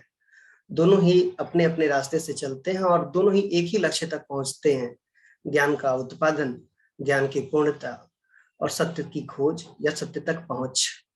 हमारे रास्ते अलग अलग हो सकते हैं और हम उन रास्तों का अंगीकार कर सकते हैं, लेकिन जो बड़ी चीज निखर के सामने आई इस पूरे प्रेजेंटेशन में वो बड़ी शानदार रही कि हम जिस एक विधा को पीछे करना चाह रहे हैं या पीछे होती जा रही है, नॉन एम्पिरिकल की एक विधा, उस विधा को भी आपने पुनर्स्थापित किया। और ना केवल पुनर्स्थापित किया, हमको लग रहा है कि हमारे पार्टिसिपेंट्स को हमारे सामने आपने इस तरह से बहुत सारे मुद्दे रखे जिन मुद्दों पर हम आगे बढ़ सकते हैं। अब बहुत बार हमारे सामने ये समस्या रहती है कि हम कौन सा टॉपिक लें, और आपने तो हमें वो टॉपिक भी सजेस्ट किया सर। बहुत बहुत आभार इस सेकेंड सेशन के लिए। संजय सर है नहीं अभी 10 मिनट के लिए, तो तब तक ये जिम्मेदारी मैं देख रहा हूँ। मैं फ्लोर ओपन कर रहा हूँ और इस फ्लोर के लिए मैं बहुत समय नहीं अलॉट करूंगा, इसलिए कि लास्ट सेशन आप सारे लोग जान रहे हैं डॉक्टर वर्मा सर का है, और उस सेशन में 1 मिनट भी काटना ना तो हम चाहेंगे ना कोई हमारा प्रतिभागी चाहेगा।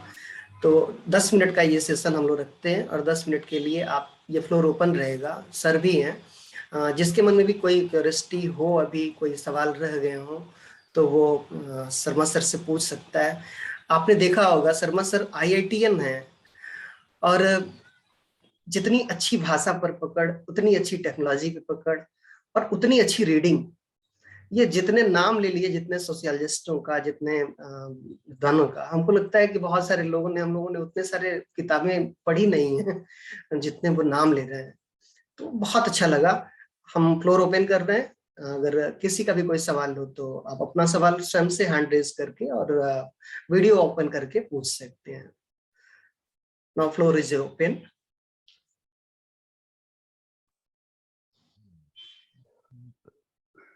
क्यों, कोई सवाल नहीं बचता है क्या? सिन्हा सर आप कुछ कहना चाह रहे हैं?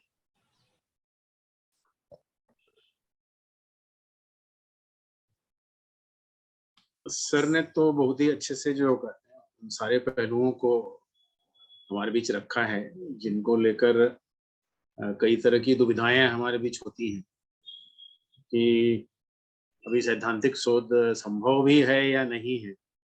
और बड़े अच्छे से सर ने थियोरेटिकल रिसर्च को लेकर जो मिथ हैं उसको एक्सप्लोर करने की कोशिश की। हमको लगता है कि अभी इसके बाद अभी भ्रांतियां नहीं रह जाएंगी हमारे पास, और हम अपने विद्यार्थियों को भी थियोरेटिकल रिसर्च के लिए प्रमोट करेंगे, उनको मोटिवेट करेंगे।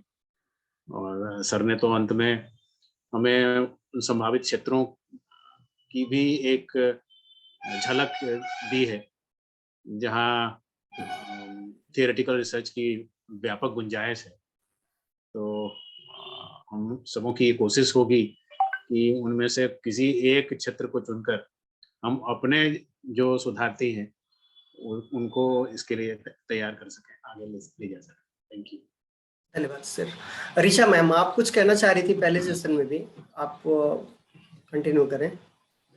डॉक्टर ऋषा सिंह।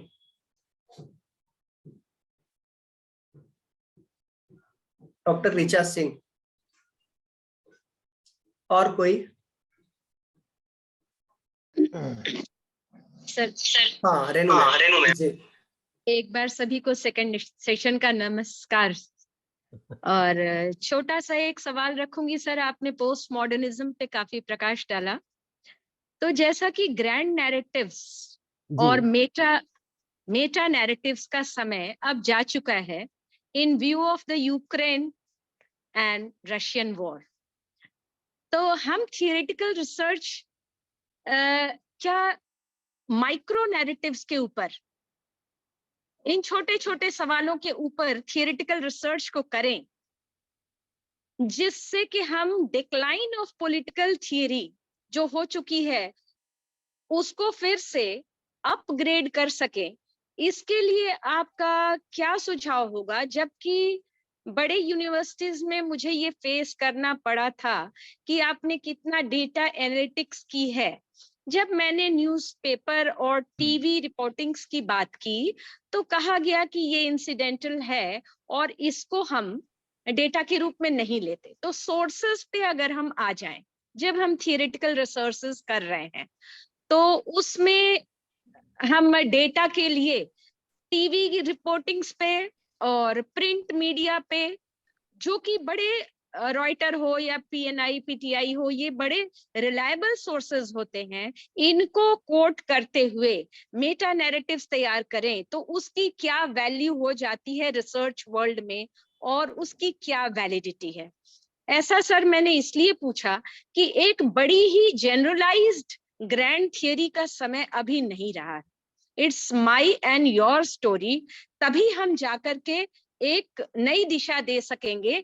नहीं तो एक इंडिविजुअल ग्रैंड नैरेटिव, एक ग्रुप की ग्रैंड नैरेटिव हीरो वर्शिप हो जाती है। तो इसमें कुछ हम हमेशा न्यू जनरेशन के बेनिफिट के लिए सोचते हैं सर कि आखिर वो रिसर्च क्यों करें, उनको क्या इंसेंटिव है कि वो समाज को, सोसाइटी को पॉलिटिकली, इकोनॉमिकली किस तरीके से एनरिच कर रहे हैं, या उसकी कोई वक्त है। तो मुझे इंसिडेंटल रिपोर्टिंग पे, डेटा पे, फर्स्ट सोर्सेस, सेकेंडरी सोर्सेस, इसके ऊपर गाइडलाइंस चाहिए जिससे कि हम एक थियोरेटिकल प्रपोजल बना सके। और उसकी क्या वक्त है, क्या वो कोटेड होगा कि हाँ ये आपका रिलायबल वर्क है? यस मैडम, आप कहाँ पढ़ा रही हैं? मैडम सर बीएचयू मैं से हैं। बीएचयू से हूँ, अच्छा वसंत अच्छा कन्या अच्छा महाविद्यालय सर। अच्छा अच्छा अच्छा, ठीक है। एफिलिएटेड के 4 कॉलेजेस हैं अपने हाँ जी बीएचयू हाँ के, जी हाँ जी तो हाँ जी। उसमें मैं हूँ एक। अच्छा अच्छा मैडम, जी आपके प्रश्न में असल में 3 अलग अलग प्रश्न हैं। एक जी। प्रश्न तो ये है कि ये यूक्रेन वॉर की लाइट में हम्म। अब meta meta narratives, narrative grand जी। नैरेटिव्स में क्या हो रहा है। दूसरे, सोर्सेज ऑफ डेटा की वैलिडिटी को लेके कि अगर आप न्यूज़पेपर से, टेलीविज़न रिपोर्टिंग से काम करते हैं तो वो कितना मान्य है। और तीसरा ये कि माइक्रो माइक्रो नैरेटिव फिर सर ये एक बात जोड़ दें, क्योंकि नॉन एम्पिरिकल में हमें यही सोर्सेस दिखते हैं। कोई राइट, इंटरव्यू के लिए टाइम नहीं देता है, कोई फोन नहीं उठाता है। और सर बिल्कुल मैंने एक बहुत बड़ा एम्पिरिकल वर्क किया था पब्लिक एडमिनिस्ट्रेशन में, सिविल सर्विसेज के बीच में जाकर, उसमें 2 साल खर्च कर गए और वो I could not elicit their genuine answer. उसमें भी मुझे अपना ही दिमाग लगाना पड़ा, कोई बिल्कुल रिवील नहीं करता है सीक्रेट। तो बिल्कुल हमें सोर्सेस के बारे में बताइए सर। बिल्कुल। तो जी उसमें हम 2-3 चीज़ें कर सकते हैं। एक तो जैसे कि क्वालिटेटिव में भी करते हैं हम कि उसमें जो वैलिडिटी है, वो कुछ स्टैटिस्टिकल इंडिसेस से नहीं आती है। वो इस बात से आती है कि हमारा डॉक्यूमेंटेशन कितना अच्छा है। तो अगर हम अपनी रिसर्च में साफ-साफ बता दें कि हमने इन 2 टीवी चैनल्स को या 3 टीवी चैनल्स को लिया है और हमने इससे इस पीरियड के बीच के मॉर्निंग न्यूज़ या इवनिंग न्यूज़ या किस टाइम की न्यूज़ को आपने, मतलब तो ये वैलिड होगा। आप जो है ऐसे नहीं है कि रैंडमली आपने कोई एक न्यूज़ सुनी या एक चैनल को देखा। आप मान लो आप इंडिया टीवी को लेके चलते हैं, तो हो सकता है कि कोई ये कहे कि नहीं वो रजत शर्मा तो बायस्ड हैं, वो मोदी के लिए बायस्ड हैं।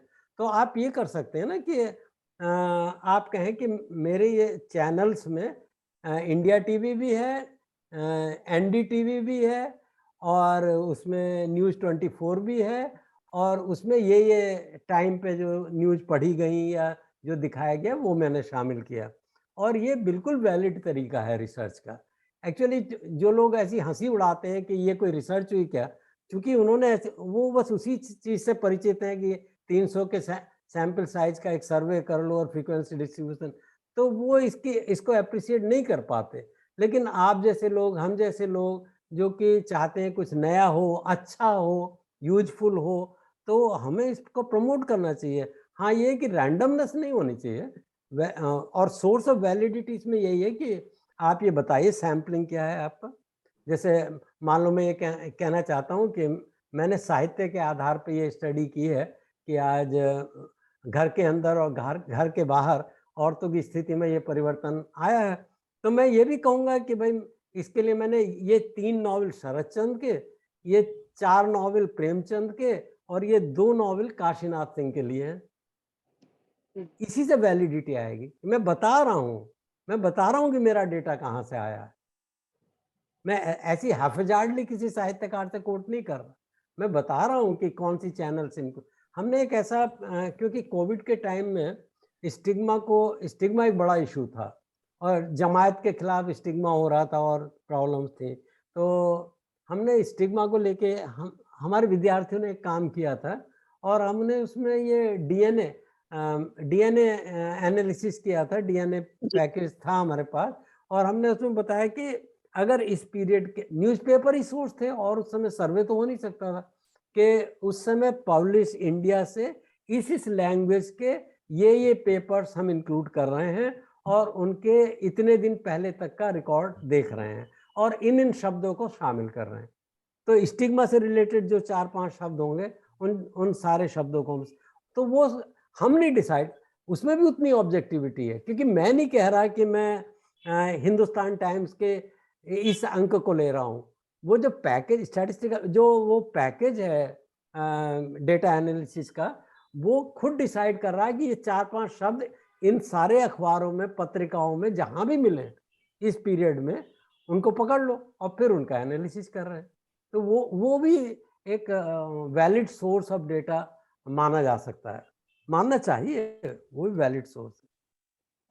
और जो माइक्रो नैरेटिव की बात है वो तो देखिए जब दुनिया का पोस्ट मॉडर्नाइजेशन हो ही गया और अब बातें करना भी एक दूसरे से मुश्किल होता जा रहा है और जो हैबरमास की रैशनैलिटी थी कम्युनिकेट वो अब खत्म ही हो गई। हम कितना भी एक जैसे हो हम लोग कहीं ना कहीं डिफर करते ही हैं, आज ये स्थिति हो गई है। तो अब ये नहीं रहा कि सच्चाई क्या है। अब बड़ा सवाल हमारे सामने है कि एक अच्छी रिसर्च क्या होगी। इथिक्स ज़्यादा इम्पोर्टेंट है ट्रुथ की बजाय। तो अगर मेरा मन करता है कि मैं कहीं देखता हूँ कि कहीं आते जाते कि किसी खास जगह स्लम एरियाज में बहुत पैथेटिक कंडीशन में लोग रह रहे हैं, तो मैं उनकी कंडीशंस की स्टडी करने में इंटरेस्टेड होऊंगा और वो सारे डेटा सोर्सेज में इंटरेस्टेड होऊंगा जिससे उनकी बात अच्छे से रखी जा सके सरकार के सामने, मीडिया के सामने, रिसर्चर्स के सामने।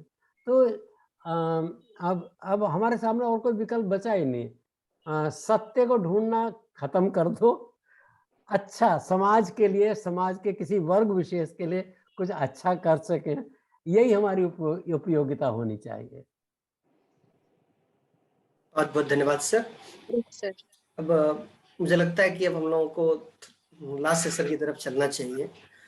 इसके पहले कि हम सर की तरफ जाएं और किसी का कोई अगर सवाल हो तो ये अंतिम सवाल के रूप में किसी का कोई सवाल है क्या? और मेरा नाम लिया था आपने सर, मैं डॉक्टर ऋचा। जी बिल्कुल, हमने नाम लिया था आपका, आप पूछे। सवाल दरअसल पिछले सेशन के डॉक्टर शर्मा सर से था। अच्छा। उनका बहुत ही विद्वतापूर्ण लेक्चर था, लेकिन और मैं लेक्चरर हूँ और मेरे अंडर पीएचडी स्कॉलर्स हैं, तो लेकिन सर की भाषा इतनी उच्च स्तर की थी कि और हम लोगों ने ये पढ़ा है कि भाषा की खूबसूरती उसकी क्लैरिटी में है, उसकी स्पष्टता में है। तो मैं ये जानना चाहूंगी कि रिसर्चर्स को सरल भाषा में थीसिस लिखनी चाहिए या विद्वतापूर्ण भाषा में, जैसे कि डॉक्टर शर्मा सर की पहले वाले सेशन में थी? कौन सी भाषा प्रेफर करनी चाहिए? डॉक्टर साहब आप कहाँ पढ़ाते हैं? सर मैं दिल्ली यूनिवर्सिटी की स्टूडेंट रही हूँ, लेकिन अभी मैं झारखंड में पढ़ा रही हूँ। देखिए डॉक्टर साहब ऐसा है कि जैसे मैंने कहा ना, कौन आपका वर्क पढ़ेगा इसको ध्यान में रखते हुए भाषा का चयन करना चाहिए। अगर हम ग्रामीण लोगों के लिए अपनी भाषा, अपनी रिसर्च के इम्प्लीकेशंस के आधार पे कि गांव में जाके कुछ बात करते हैं, किसी एनजीओ के साथ मिलके काम कर रहे हैं, तो हल्की फुल्की भाषा, गांव वालों की भाषा में बात करनी पड़ेगी, वही करनी चाहिए, सरल भाषा में। अगर हम क्लास में बात कर रहे हैं तो जो टेक्निकल जार्गन्स हम यूज करते हैं, जो तो हमें उसमें फंक्शनलिज्म, मार्क्सिज्म, इथनोमेथोलॉजी, ये शब्द आएंगे ही आएंगे। जब गांव वालों से बात करेंगे तो इथनोमेथोलॉजी शब्द यूज नहीं करेंगे, लेकिन क्लास में तो करना पड़ेगा क्योंकि हम बच्चों को ट्रेन कर रहे हैं। इसी तरह से अगर पेपर लिख रहे हैं तो किस जर्नल के लिए लिख रहे हैं। अगर हम एक अच्छे इंटरनेशनल जर्नल के लिए पेपर लिख रहे हैं तो जिस भाषा में उस जर्नल में पेपर लिखे जाते हैं उसी भाषा में हमें बात करनी पड़ेगी, वो सरल भाषा में नहीं हो सकता। तो भाषा एक ऐसी चीज है कि उसका एक संदर्भ है। गांव वालों से बात कर रहे हैं, क्लास में बात कर रहे हैं, घर में बात कर रहे हैं, जर्नल्स के लिए लिख रहे हैं या बुक्स लिख रहे हैं, बुक्स में भी नॉवेल लिख रहे हैं या कोई रिसर्च रिपोर्ट लिख रहे हैं, तो उसके हिसाब से भाषा होनी चाहिए। कोई ऐसा हम नहीं कह सकते कि सरल भाषा ही होनी चाहिए। जी सर, थैंक